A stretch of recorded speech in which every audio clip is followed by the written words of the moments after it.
Bismillahirrahmanirrahim. Assalamualaikum warahmatullahi wabarakatuh.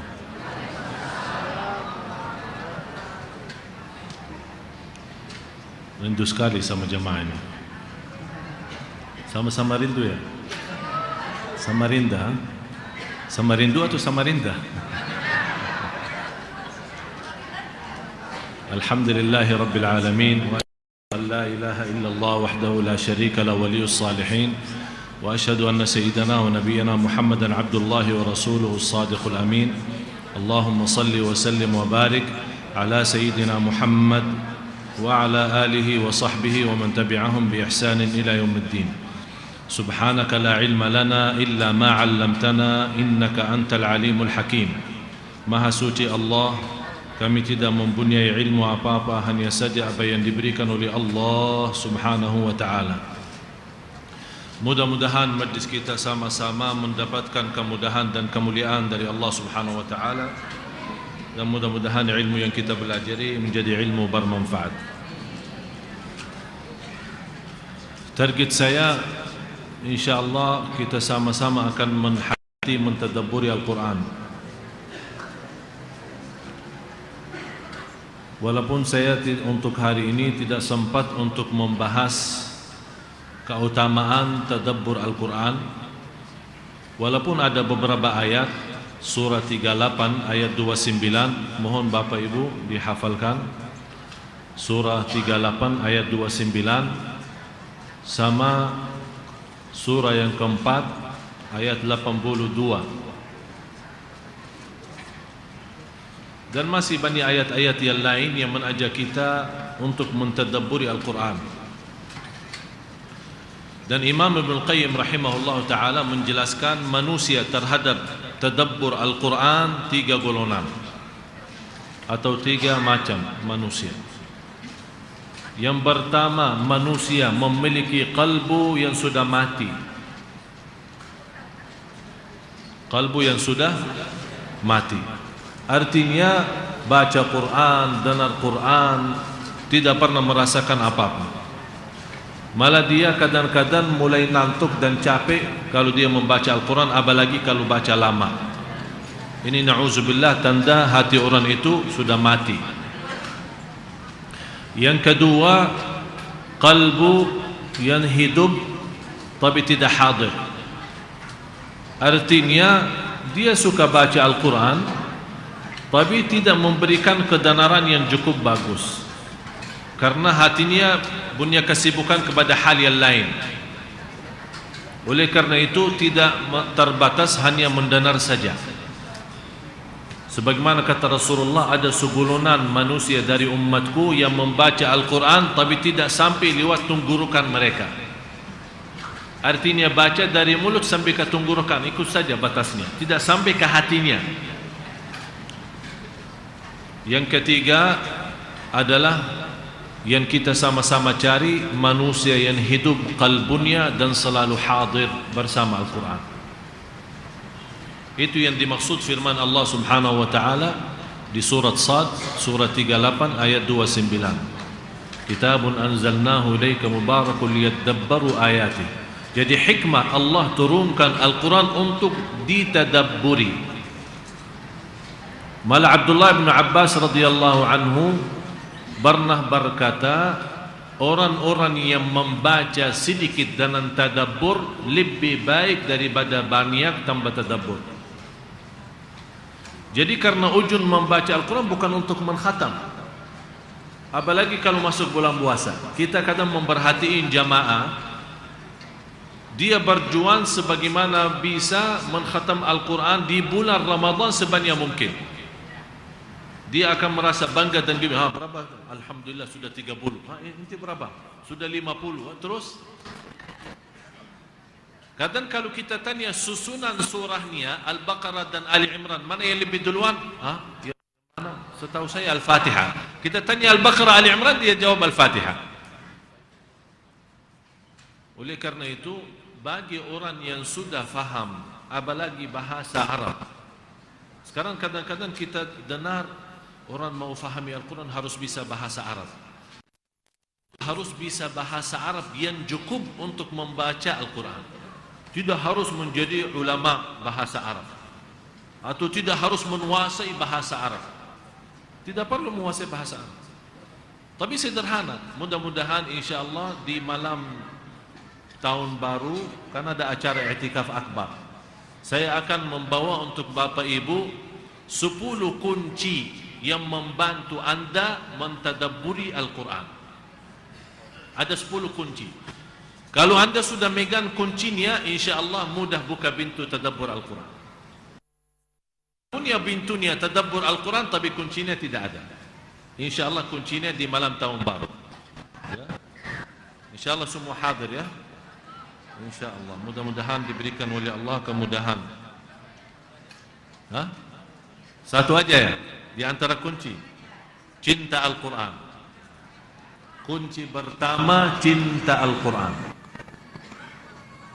Di bawah kata cinta Al-Quran ada banyak hal yang perlu didalami atau perlu diperhatikan. Masalah cinta Al-Quran. Oleh karena itu sekarang target kami selama berdakwah memang kurani jadwal umum. Kita sekarang lebih fokus ke jadwal rutin, yang insyaAllah rutin akan tetap insyaAllah setiap hari Minggu di TV One. Dan insyaAllah kita akan ada acara i'tikaf atau acara tabligh akbar di Depok, Masjid Kubamas, tanggal 1 Januari hari Ahad, jam 1 siang sampai selesai. InsyaAllah dihadiri oleh Bania Jamaah. Benceramah saja 12. Benceramah di hari itu 12 orang. Mudah-mudahan Bapak Ibu mampu menghadiri acara hari Ahad tanggal 1 Januari. Jadi insyaAllah malamnya di Sunda Kelapa, siangnya di Depok. Kalau mau boleh rame-rame dari sini, kita minta tolong nanti patwal diawalin, dikawal sampai ke sana ya. Dan insyaAllah rutin juga Sirah Nabawiyah di Darut Tauhid Bandung setiap bulan sekali. Kemudian mempelajari tandan fikih wanita di Masjid Al-Latif Blok M yang di Pasar di lantai 5. Kemudian insyaAllah ke depan belum ada kepastian jadwal rutin di At-Tin dan Musalla Ar-Rahmah sudah dapat setujuan. Musalla Ar-Rahmah Tanah Abang insyaAllah mulai hari Selasa yang kedua juga rutin. Masih Sunda Kelapa belum ada info. Saya kepingin jadi kembali rutin kayak dulu di Sunda Kelapa. Mudah-mudahan Allah mengizinkan. Kalau kita dapat kemudahan kembali lagi menjadi rutin di sini, insyaAllah saya akan khusus menjadi bahasan kita selama di sini, khusus mengenai Al-Quran. Jadi mulai dari Al-Fatihah, saya bukan membahas tafsir. Cuma saya dari insyaAllah Bapak Ibu kalau sudah fahami kunci-kunci tadabbur Al-Quran yang 10 kunci itu, kalau anda sudah fahami itu, insyaAllah walaupun belum bisa bahasa Arab, insyaAllah begitu anda baca Al-Quran akan tersentuh hatinya. Itu yang saya harapkan. Bagaimana saat kita membaca atau mendengar kalamullah bisa tersentuh, bisa merasa nikmatnya Al-Quran. Itulah kuncinya, khusus kunci pertama. Bagaimana cara kita bisa mencintai Al-Quran. Memang kunci pertama tadabbur Al-Quran, cinta Al-Quran. Tapi bagaimana kita cinta? Ini bahasan kita insyaAllah malam tahun baru. Saya milih untuk sementara waktu 3 ayat yang terakhir suratul Baqarah, biar Bapak Ibu mengerti sedikit cara dan sistem yang kita akan bawa sampai insyaAllah selesai 30 juz. Kalau tafsir Al-Quran bisa bertahun-tahun belum tentu selesai. Tapi kalau dengan cara yang kita bawa insyaAllah untuk Bapak Ibu, insyaAllah tidak sampai 4 bulan sudah kita selesai 30 juz. Berarti habis itu anda baca insyaAllah akan menikmati bacaan Al-Quran. Memang kita harap umat Al-Quran, umat Nabi Muhammad sallallahu alaihi wasallam bagaimana kembali kepada Al-Quran. Ayat yang pertama yang diturunkan oleh Nabi Muhammad kepada Nabi Muhammad SAW adalah Iqra bismi rabbikal ladzi khalaq. Bacalah.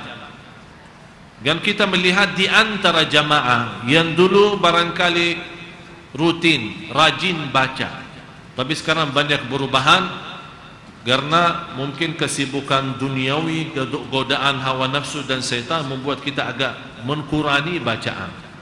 Bagaimana agar kita kembali seperti awal, lebih baik lagi menjadi rutin? Yang saya harap bukan hanya membaca dan mengkhatam, walaupun membaca satu ayat, yang penting jangan lewat satu hari belum anda buka Al-Quran. Saya selalu sampaikan kepada jemaah, dan di tempat ini sudah saya pernah memberikan materi mudah untuk khatam Al-Quran dalam 1 bulan. Masih ingat kan? Mudah-mudahan diamalkan. Diingat tapi diamalkan, wallahu a'lam. Jadi kita sudah susunkan jadwal, sebuah cara mudah untuk Bapak Ibu khatam Al-Quran dalam setiap bulan 1 kali, 30 juz, bukan juz 30. Jadi subhanallah, semudahnya luar biasa. Kita bagikan waktu itu dalam salat, karena Quran Madinah itu yang dicetak di Madinah setiap juz 20 halaman. Kalau setiap salat anda baca 4 halaman, artinya 2 lembar, dalam habis salat isya itu ada sudah khatam 1 juz.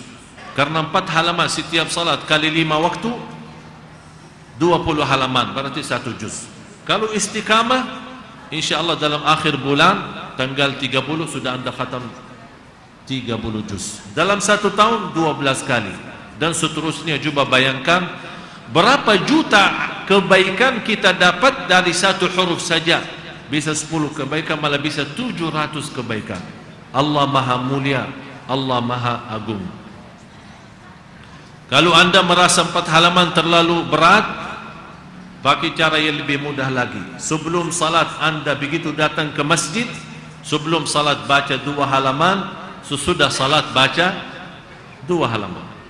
Yang suka salat malam, saya selalu sampaikan tidak menjadi masalah dan tidak apa-apa kalau orang sambil salat malam memegang Al-Quran, dan boleh pindahin halamannya. Itu tidak termasuk gerakan yang membatal salat, karena itu gerakannya ada kemaslahatan dalam salat.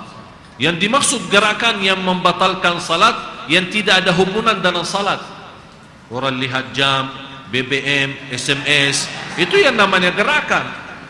3 kali batal salat. Tapi kalau dalam salat kita misal, walaupun belum hafal Quran, kita salat malam, ada yang suka salat malam 10 rakaat, ada yang suka banyak, ada yang lebih, ada yang kurang. Kita bisa pasang Al-Quran. Kalau kita masih mampu melihat Quran kecil, bawa Quran kecil. Kalau belum mampu, bawa Al-Quran yang besar, yang bisa ditaruh di tempat yang agak tinggi, ya, biar sambil kita salat bisa baca. Kalau anda ragu masalah pindahin halamannya dalam salat, ya udah, tidak apa-apa, setiap rakaat 1 halaman. Rakaat yang kedua, halaman yang kedua. Begitu anda salam, pindahin dulu, baru takbir. Selesai masalah. Kalau ada keraguan masalah pindahin halamannya dalam salat. Dan banyak jamaah alhamdulillah yang saya terima info, ada beberapa ibu-ibu yang salat malam, dia khatam Al-Quran dalam salat malam. Malah ada di antara jamaah yang masya Allah dalam 1 malam dia mampu mengkhatam 3 juz salat malam. Ini dalam salat, bukan di luar salat. Itu yang bagaimana cara kita semua, Bapak Ibu yang dimuliakan Allah, kita semua kembali mengagungkan Al-Quran kembali. Sebuah kehinaan dan musibah yang dihadapi oleh umat Nabi Muhammad sallallahu alaihi wasallam karena umat ini menjauhkan diri dari Al-Quran. Sayang sekali kalau ummatul Quran mengenal Al-Quran pas ada orang meninggal. Sayang sekali kalau ummatul Quran yang diberikan oleh Allah sebuah mukjizat. Tidak ada ummah yang terdahulu mampu menghafal kitabnya, Injil atau Taurat, Zabur atau Suhufi Ibrahim wa Musa atau yang lain, kecuali umat Nabi Muhammad mampu hafal Al-Quran. Nabi pun, para nabi-nabi yang dulu belum tentu hafal kitab wahyu yang diturunkan. Setiap turun wahyu dia sampaikan ke kaumnya. Kalau tidak ada sebuah tulisan untuk menyimpan wahyu itu, bisa hilang dari kepala mereka atau fikiran mereka. Tapi kalau umat Nabi Muhammad diberikan keutamaan, malah ada yang satu kali baca hafal. Orang buta huruf bapa ibu mampu hafal. Bukan hanya orang buta huruf mampu hafal. Ini salah satu mukjizat. Cuba bayangkan di dunia ini siapa yang mampu hafal Injil atau Taurat. Yang saya bicara Injil Taurat yang asli, apalagi yang sekarang yang sudah dipalsukan bermacam-macam.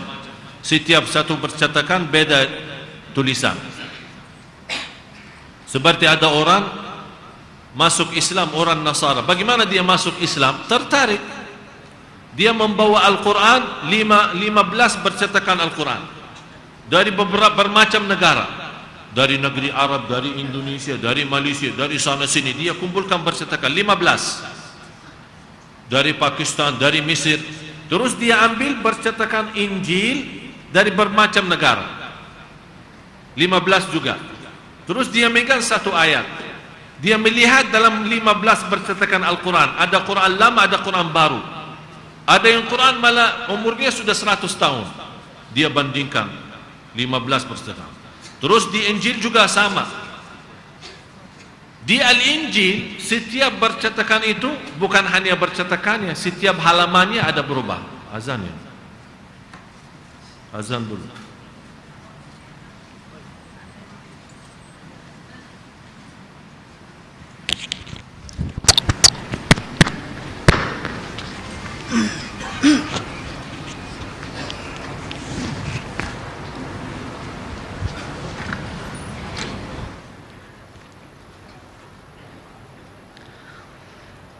Allahu Akbar, Allahu Akbar.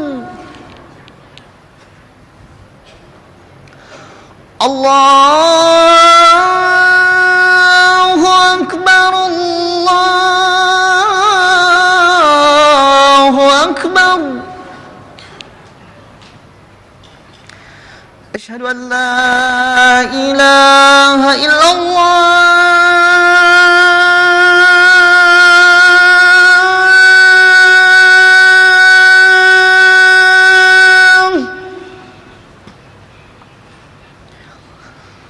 Asyhadu an la ilaha illallah.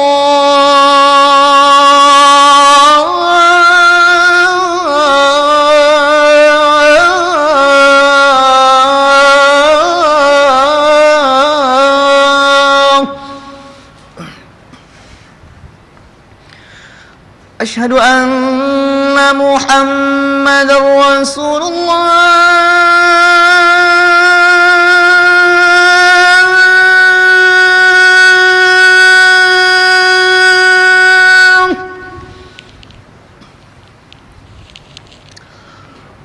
Asyhadu anna Muhammadar Rasulullah.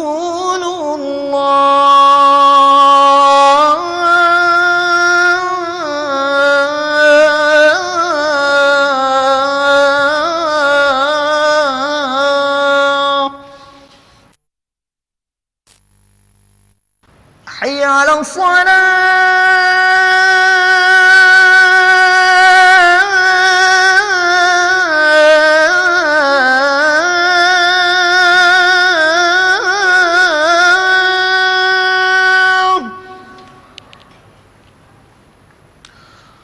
Hayya 'alas salah.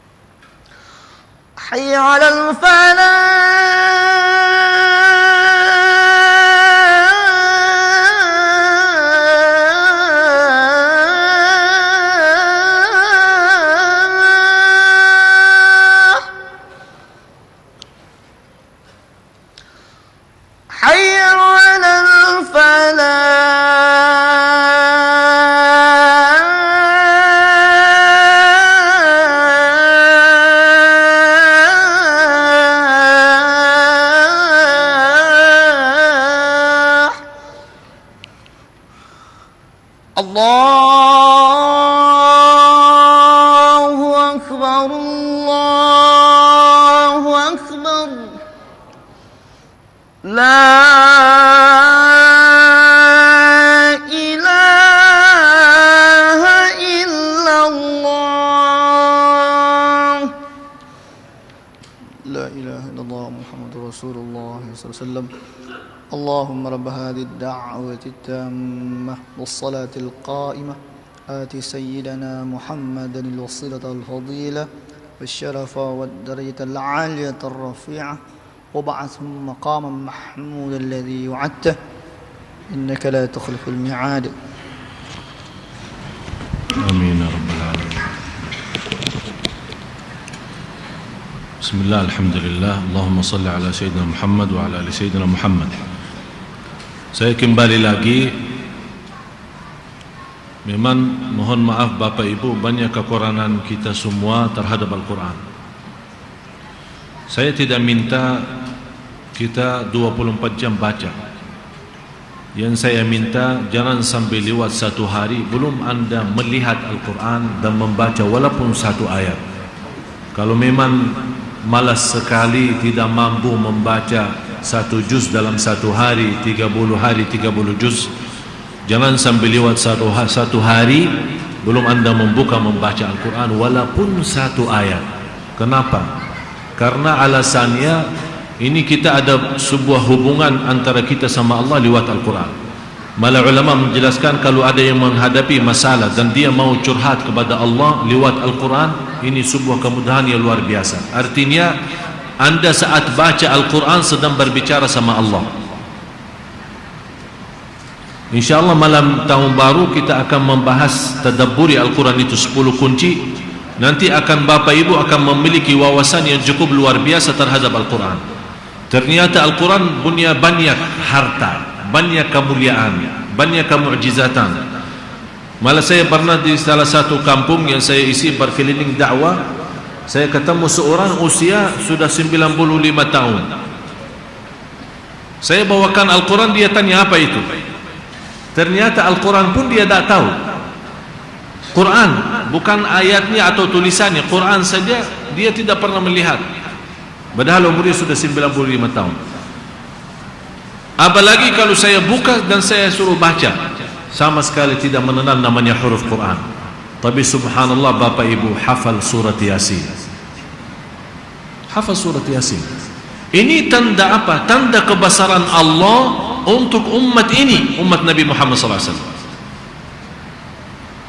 Buta huruf, tak pernah lihat Al-Quran, tapi hafal surat Yasin. Ini yang saya selalu sampaikan. Orang hatinya hidup dan siap untuk mendengar Al-Quran. Ini salah satu kemudahan untuk hafal. Tanpa kita sadari, karena kita sering mendengar, itu berbeda.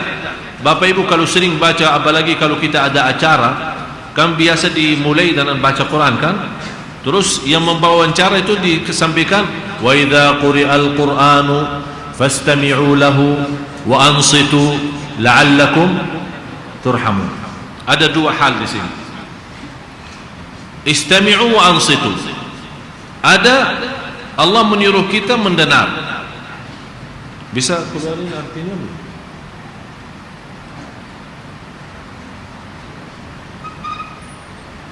Suratul A'raf.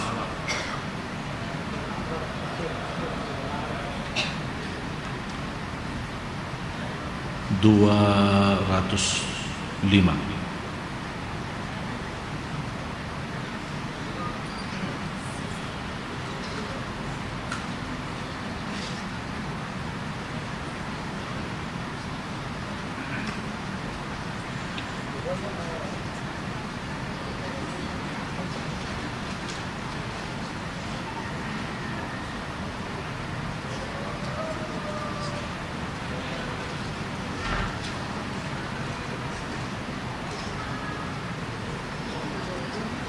Maaf, 204. Bisa terjemahan?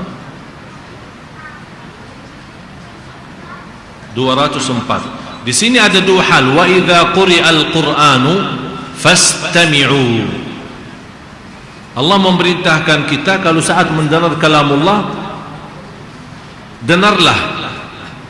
Wa ansitu, di sini wa ansitu itu lebih tinggi daripada mendengar.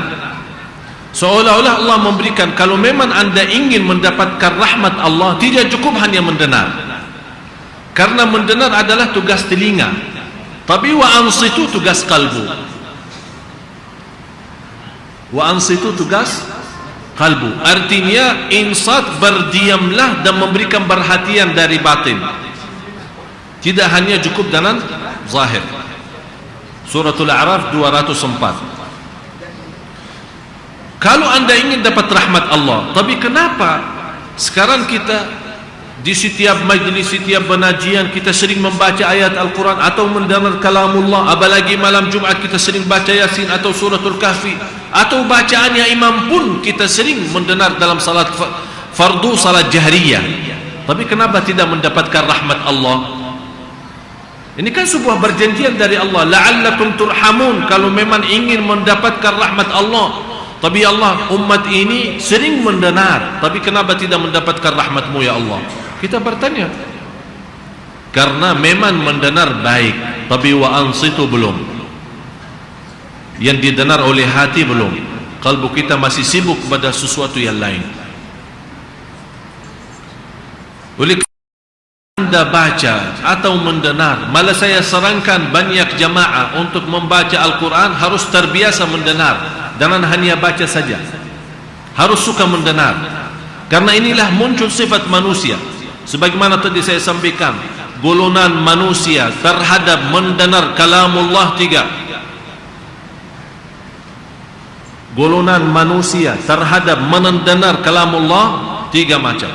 Kalbu mati, sama sekali tidak bisa menghayati apa-apa. Dengar tidak dengar, tidak pernah merasakan. Malah justru kalau dia baca atau mendengar Al-Quran mulai ngantuk, capek. Bagi orang itu, Quran itu tidak bermanfaat sama sekali. Kalau dia sakit, membaca tidak akan sembuh. Walaupun dibacakan oleh seorang salih, orang takwa, pun tidak ada gunanya dan manfaatnya. Sebagaimana ada kekuatan orang yang salih yang membaca Al-Quran, harus ada juga kekuatan orang yang sakit. Walaupun secara tenaga badan sakit, tidak ada kekuatan, tapi secara batin masih punya kekuatan. Iman, yakin, dan cinta Al-Quran. Ini yang membuat manfaatnya, obatnya Al-Quran. Karena Allah berfirman, Qul huwa lilladzina amanu hudan wa shifa. Al-Quran bagi orang mukmin. Dan kita sama-sama belajari iman itu tempatnya di mana? Di kalbu. Berarti kalau kita mukmin tanpa di dalam kalbu kita tidak beriman, artinya hanya Islam saja belum beriman. Sebagaimana Allah menolak kata-kata orang Badui di zaman Rasul, langsung datang kepada Rasul, ya Rasulullah kami beriman. Allah turunkan ayat, bukan kalian beriman, baru Islam, belum beriman. Artinya Islam itu masih amalan secara zahir, batinnya belum masuk mendalami sambil campur aduk dalam hati kita, kalbu kita. Artinya sudah punya posisi dalam kalbu kita. Manusia yang kedua, kalbu yang hidup tapi belum siap, artinya mendengar tapi belum insat. Dengar cukup baik, suka baca, tapi kok tidak pernah menangis karena Al-Quran. Subhanallah, saya pernah melihat beberapa banyak orang salih, bukan hanya baca, kalau dia buka Al-Quran saja tidak bisa menahan diri menangis. Dia belum baca, belum boleh apa-apa, hanya begitu buka Al-Quran, melihat ayat Al-Quran sudah menangis. Ini iman yang luar biasa. Malah ada seorang yang kita sering baca, Al-Fudail bin Iyad, sering dengar seorang salih, Al-Fudail bin Iyad, yang dianggap ahli tasawuf, seorang waliullah. Ini orangnya, ceritanya Fudail bin Iyad itu orang berampok ya, mencuri, bereman ya, kalau istilah kita sekarang bereman. Hah? Preman. Ya udah maklumlah, sudah dispor-impor ya. Kan ibu pernah doakan semoga saya dalam bahasa tidak lancar biar ada lucunya katanya. Yang penting sudah faham. Jadi ini subhanallah, Al-Fudail bin Iyad terkenal orangnya itu khususnya malam hari itu suka merampok rumah orang. Pernah malam hari dia naik di atap rumah merampok rumah orang. Di dalam rumah itu ada orang lagi salat malam. Terus baca ayat suratul Hadid,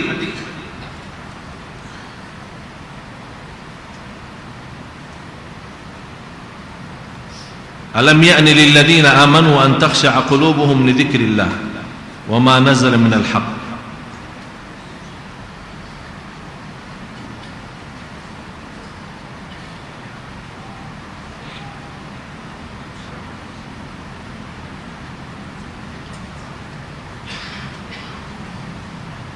Surah Al-Hadid ayat 16.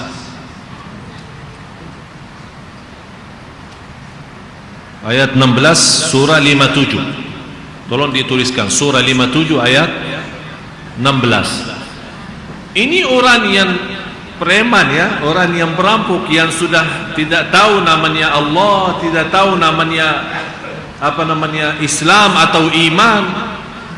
Dia mencari rizkinya saja jelas haram, menambil harta orang malam-malam hari dari rumahnya mereka. Satu ayat saja merubah menjadi waliullah. Coba perampok itu yang namanya orang penjahat, satu ayat saja jadi waliullah.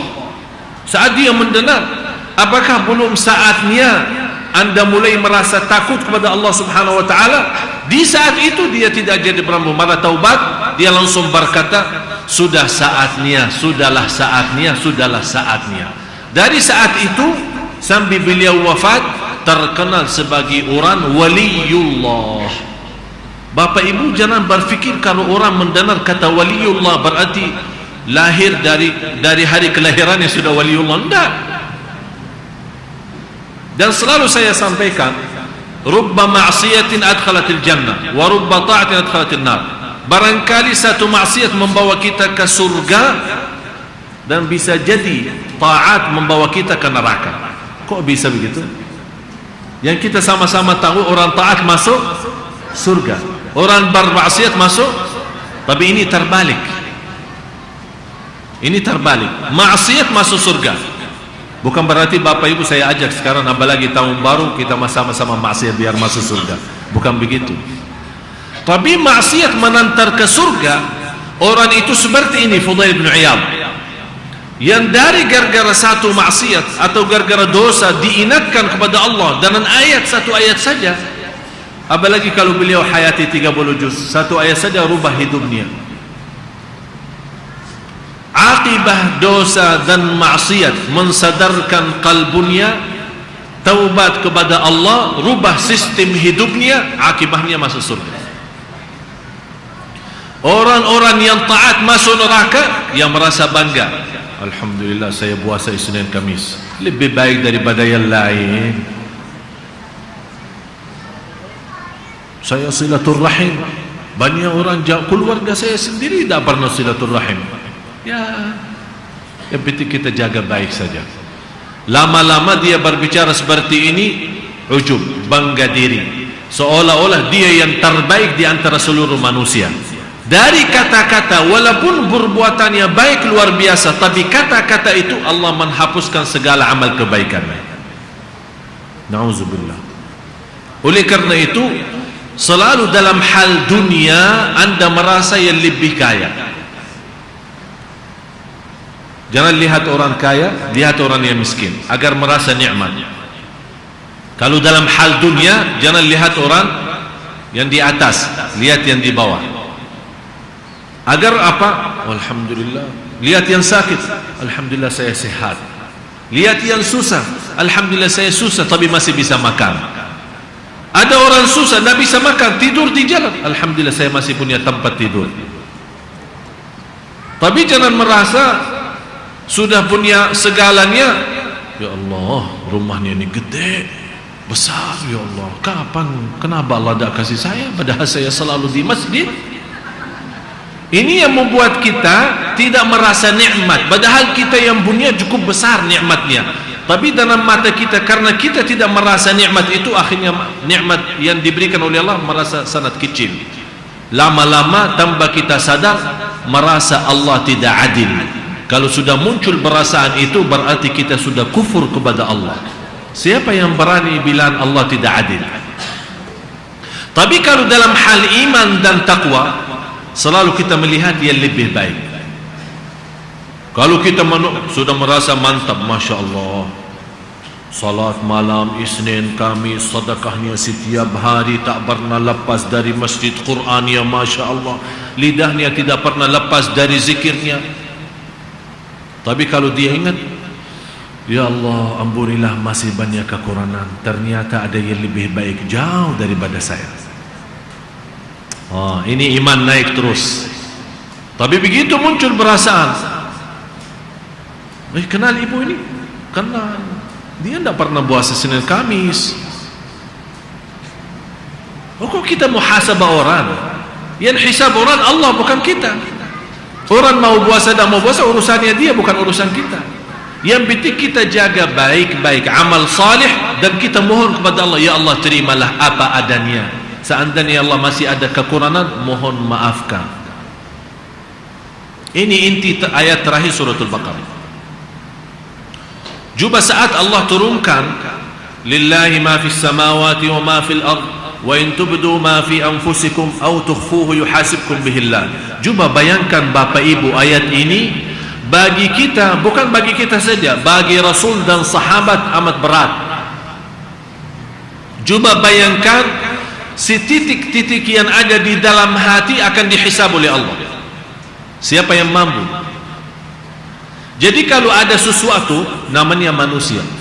Sekarang Bapak Ibu mendengar ceramah saya, ada yang memberikan mukanya, memberikan perhatian ke saya, tapi masing-masing dalam hatinya beda berbicaraannya. Betul enggak? Ada yang namanya bisikan-bisikan kalbu, ya, boleh istilah ini, ya. Ada bisikan kalbu.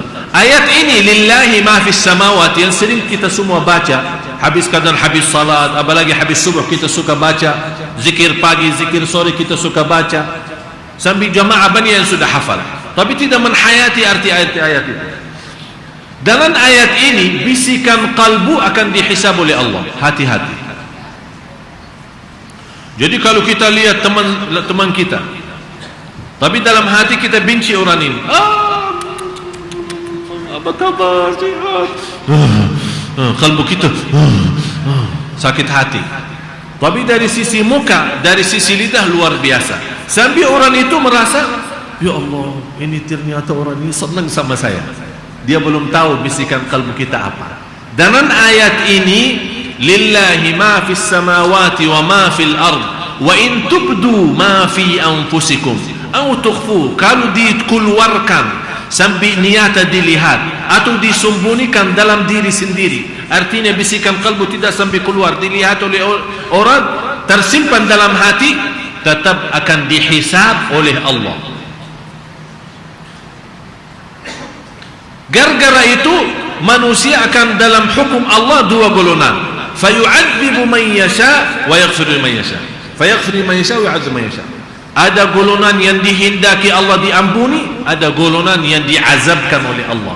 Itu gara-gara apa? Bisikan kalbu. Coba bayangkan Bapak Ibu, siapa yang mampu, tolong kasih tahu, siapa di antara kita termasuk saya yang mampu menahan bisikan kalbu ini? Tidak ada. Tidak ada. Fayaghfiru liman yasha wa yu'adzibu man yasha wallahu ala kulli syai'in qadir. Hikmahnya Allah khatam ayat ini dengan qadir, Allah maha mampu atas segala sesuatu. Artinya sampai bisikan kalbu Allah masih menguasai itu. Artinya jangan merasa Allah mampu menguasai lahir saja, batin pun Allah maha melihat dan maha mendengar. Datang sahabat Rasulullah, ini hadis diriwayatkan Imam Muslim, karena salah satu ayat yang untuk mentadabburi Al-Quran, fahami sabab nuzul, cerita-cerita turunnya ayat. Habis turun ayat itu, sahabat, karena mereka sahabat ahli Arab, bahasa Arab, mengerti. Tanpa dikasih penjelasan, begitu turun ayat, kaget sahabat. Langsung datang, ya Rasulullah, berat ya Rasulullah. Ini sahabat menadu, apalagi kita. Ya Rasulullah, berat ayat ini bagi kita, siapa yang mampu amalkan? Ya Rasulullah, tolong carikan jalan keluar. Ya Rasulullah, minta diringankan oleh Allah. Ya Rasulullah. Rasulullah diam, tidak kasih menjawab, tidak ada jawab. Sampai Rasulullah melihat kondisi sahabatnya mensedihkan, sampai Rasulullah SAW mulai menangis. Rasulullah SAW hanya jawab satu, katakanlah wahai sahabatku, sami'na wa ata'na, sami'na wa ata'na, sami'na wa ata'na. Rasulullah sendiri berkali-kali mengulang sami'na wa ata'na, sampai sahabat sendiri basrah kepada Allah, kemudian mengucapkan sami'na wa ata'na. Turun ayat selanjutnya. Juga Masya Allah, Quran ini luar biasa. Kalau kita baca, seolah-olah Allah memberikan tayangan, ya, tahu tayangan filmnya, ya, film atau sesuatu peristiwa yang terjadi saat turun lillahi ma fis samawat antara Rasul dan sahabat. Ayat ini menjelaskan seolah kita lagi nonton YouTube, seolah ada gambaran, ya Allah, Rasul, sahabat ini lagi ada masalah besar antara mereka. Rasul hanya jawab itu, sahabat menjawab. Habis itu mereka agak mulai tenang dan ikut bersama Rasul. Sami'na wa ata'na, sami'na wa ata'na, sami'na wa ata'na. Allah turunkan ayat amanar rasulu. Rasul sudah beriman kepada apa? Ayat lillahi. Amanar rasulu bima unzila. Rasul telah beriman kepada apa yang diturunkan. Mana yang diturunkan? Ayat yang sebelumnya, lillahi ma fis samawati wal ardh. Wal mu'minun amana ar-rasul bima unzila ilaihi min rabbih wal mu'minun. Siapa orang mukmin? Yang dimaksud mu'minun di ayat ini adalah sahabat yang menghadapi persoalan lillahi ma fis samawati wa ma fil ardh. Kullun amana billahi wa malaikatihi wa kutubihi wa rusulihi la nufarriqu baina ahadin min rusuli wa qalu apa? Ini cerita Rasulullah menyuruh sahabat, jangan bermacam-macam. Artinya jangan berani lawan Allah, jangan berani melanggar ayat-ayat Allah. Sami'na wa ata'na. Jangan seperti ummah yang terdahulu, sami'na wa asaina. Ummah yang terdahulu, Nabi Musa mengajar beriman, dia sudah mendengar sami'na tapi maksiat, tolak. Tapi kita tidak, kita beda orang mukmin. Umat Nabi Muhammad selalu sami'na wa ata'na. Bukan hanya siap mendengar dan siap bertaat, artinya siap melaksanakan apa yang didengar oleh Allah dan Rasulnya, yang dari Allah dan Rasulnya sallallahu alaihi wasallam. Sami'na wa ata'na. Habis sami'na wa ata'na apa? Ghufranaka. Apa itu ghufranaka?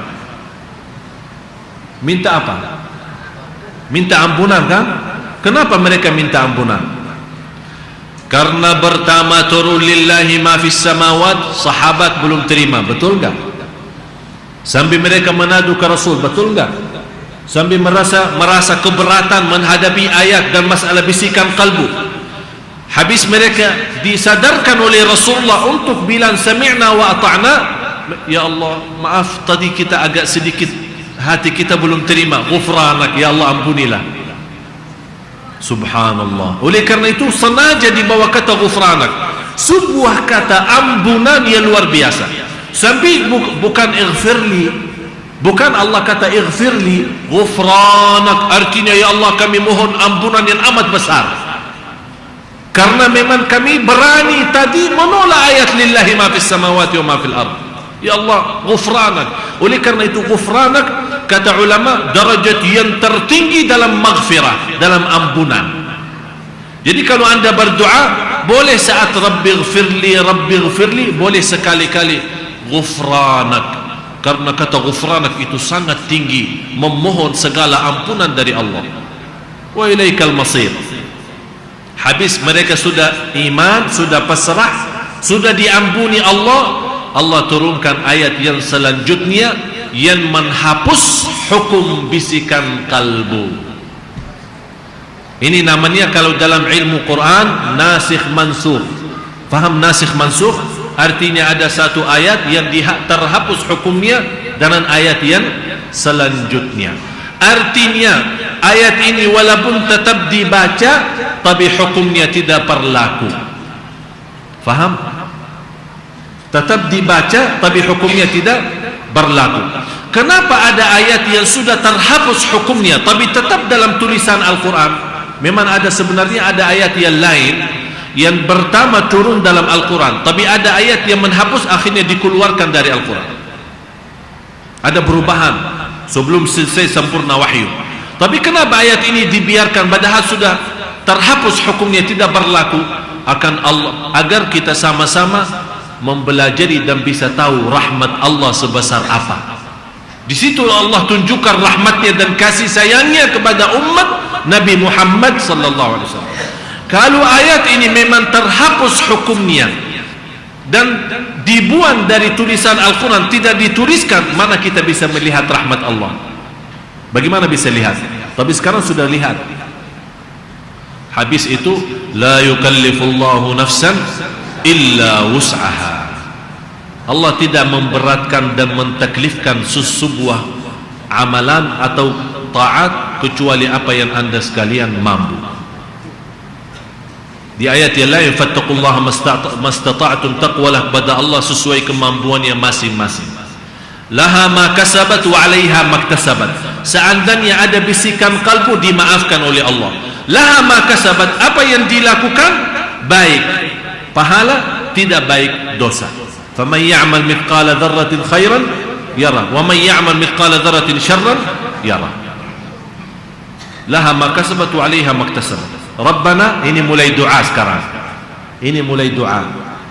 Rabbana la tu'akhidna in nasina aw akhtana. Di luar bisik ini juga Bapak Ibu rahmat Allah kepada kita. Sungguh ayat ini orang yang baca habis fahami belum bisa nangis, mohon maaf belum beriman. Ayat ini betul-betul menggerakkan kalbu kita, mengisi iman yang luar biasa. Laha ma kasabat, artinya apapun yang kita kerjakan baik dapat kebaikan, yang dosa dapat dosa.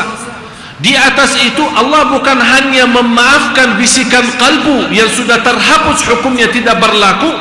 Di atas itu Allah memaafkan kalau anda lupa atau salah. Allahu Akbar.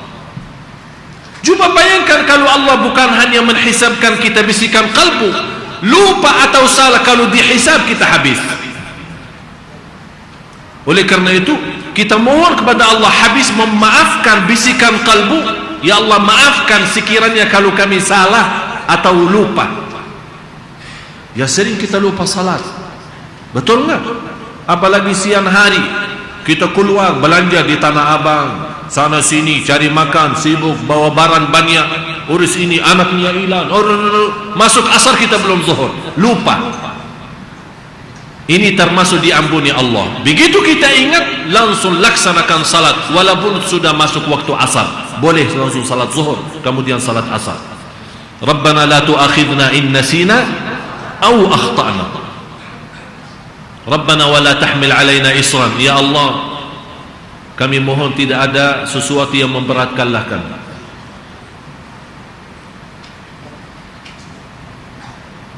Kama hamaltu ala dunya, Rabbana wa la tuhammilna ma la taqata lana bihi wa'fu 'anna waghfir lana warhamna. Indahnya terakhir saya akhiri sampai jam 8. Bagi bahasa Indonesia sama bahasa Arab, agar saya tidak punya uzur lagi. Ya, tidak ada alasan lagi untuk lebih dari jam 8 karena sudah bahasa Indonesia sama bahasa Arab. Masya Allah, pintar juga orangnya. Tinggal bahasa Inggris ya. Tapi saya akhiri itu di sini, di akhir ayat ini ada wa'fu anna waghfir lana warhamna. Kenapa? Bapak Ibu harus kita fahami, dalam Al-Quran tidak ada main-main. Tidak ada main-main. Afu dan maghfirah bedanya sangat jauh. Oleh karena itu disunnahkan doa yang sebanyak-banyak di malam Lailatul Qadar. Allahumma innaka afuwun tuhibbul afwa fa'fu anni. Afu itu lebih tinggi daripada maghfirah. Maghfirah ampunan. Afu diampuni Allah dan terhapus dari buku amal. Diampuni Allah, afu dimaafkan Allah dan terhapus dari buku amal. Kalau maghfirah diampuni Allah tapi tetap ditulis di buku amal. Bisa nanti di hari kiamat wallahu alam apakah diampuni atau disiksa atau dihukum, nanti urusan lain. Tapi di buku amal ditunjukkan. Ya, sudah nanti lihat malam ini tanggal ini sudah berbuat macam-macam ini ya, ditunjukkan oleh Allah. Tapi kalau afu, kalau kita datang hari kiamat, bekas-bekas dosa kita sudah ada. Ini Masya Allah luar biasa. Oleh karena itu kita selalu minta afu. Tapi kenapa di sini walaupun bedanya tidak sangat jauh, walaupun dalam bahasa Al-Quran afu maghfirah intinya ampunan kan? Intinya ampunan. Tapi kenapa Allah bilang afu wa maghfirah dua-duanya? Wa'afu anna terkait dengan masalah bisikan kalbu. Karena memang bisikan kalbu sudah tidak dihukum oleh Allah, dan kalau ada malaikat yang menuliskan sesuatu, kita mohon dimaafkan oleh Allah dan bekas-bekasnya dihapuskan oleh Allah. Waghfir lana terkait dengan hal-hal yang kami tinggalkan, lupa atau salah. Ya Allah, sekiranya kalau kami pernah tinggalkan sesuatu senang lupa atau kita berbuat sebuah kesalahan, ya Allah ampunilah. Warhamna ya Allah untuk menjalankan taklif, untuk menjalankan taklif. La yukallifullahu nafsan. Taklif artinya perintah Allah dan Rasulnya. Ya Allah untuk menjalankan taklif perintahmu dan Rasulmu, ya Allah kami membutuhkan rahmatmu agar kami bisa istiqamah menjalankan perintahmu. Luar biasa. Jadi afu diampuni oleh Allah, tidak ada sama sekali bekas-bekasnya di buku amal. Di maghfirah waghfir lana diampuni Allah subhanahu wa ta'ala, tapi masih ada bekasnya di buku amal. Warhamna kita selalu mohon rahmat dari Allah agar tetap kita bisa memperjuangkan agama dan beribadah secara istiqamah. Karena tanpa rahmat dari Allah memang kita semua tidak bisa berbuat apa-apa. Wa'fu anna waghfir lana warhamna. Oleh karena itu ayat ini saat turun dan sahabat Rasul dan sahabat membaca, Allah sendiri menjawab. Saat mereka membaca Rabbana la tu'akhidna in nasina aw akhtana, Allah jawab na'am. Allah jawab, udah saya kasih. Wala tahmil alaina isran kama hamaltahu ala alladhina min qablina, Allah jawab na'am saya kasih. Wala tuhammilna ma la taqata lana bihi, na'am saya kasih. Wa'fu anna waghfir lana warhamna, na'am saya kasih.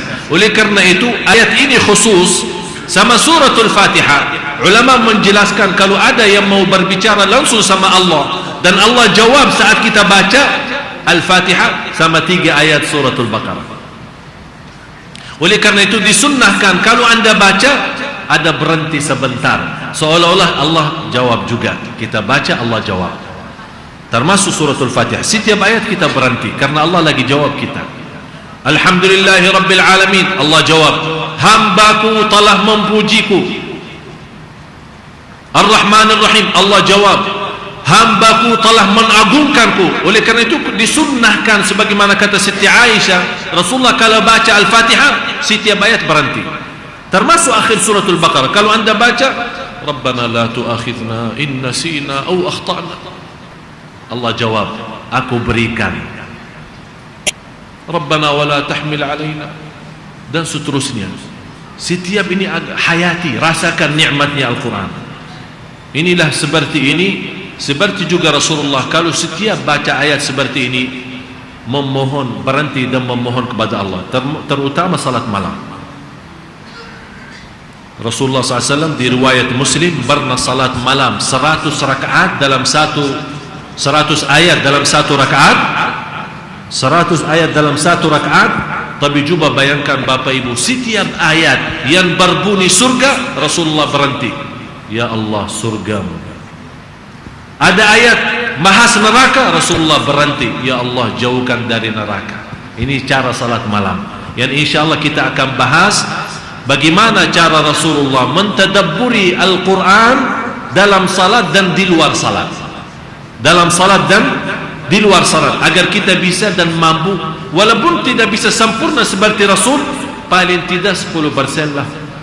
Mudah-mudahan insya Allah bermanfaat. Terima kasih atas perhatiannya. Mohon maaf kurang lebihnya. Untuk segala kegiatan kami, jadwal atau ceramah atau undangan, kami terima. Alhamdulillah, di mana saja ada undangan kami terima. Saya sering mendengar info kalau yang mau undang Syekh harus bayar 13 juta katanya. Ya, alhamdulillah hal itu tidak benar. Di mana orang yang mau undang kami siap selama masih ada kesempatan dan kosong. Oleh karena itu semua jadwal kami terbuka, kita serahkan kepada jamaah lewat Facebook. Ali Spasi Jaber.